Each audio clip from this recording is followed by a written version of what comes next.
Isang dating membro ng Communist Terrorist Group ang nagbalik loob sa pamahalaan sa Zamboanga del Sur kung saan agad naman itong nakatanggap ng tulong mula sa pamahalaan. Yan ang tinutukang balita ni Patrolwoman Joyce Abiog.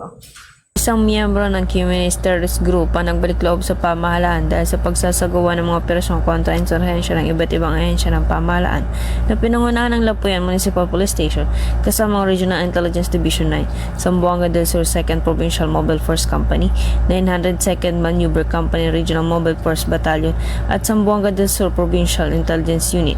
Ang nagbalik loob ay isang 26 anyos na lalaki, may asawa, magsasaka at residente ng Purok 3 Barangay San Jose, Lapuyan, Zamboanga del Sur, na miyembro ng FC Cara mula Nobyembre 2017 hanggang Mayo 2018. Samantala, agad itong pinakawalan sa maayos na kondisyon at nakatanggap ng tulong pinansyal, isang sakong bigas at iba pang tulong pangkabuhayan mula sa lokal na pamahalaan ng Lapuyan.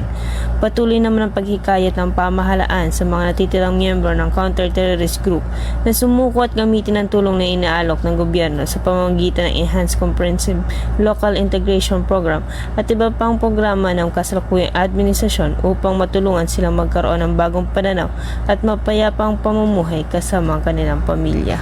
Mula rito sa Zamboanga Peninsula, ako ang inyong PNN correspondent, Patrolwoman Joyce Abiog, alagad ng batas, tagataguyod ng Balitang Pulis. Maraming salamat, Patrolwoman Abiog.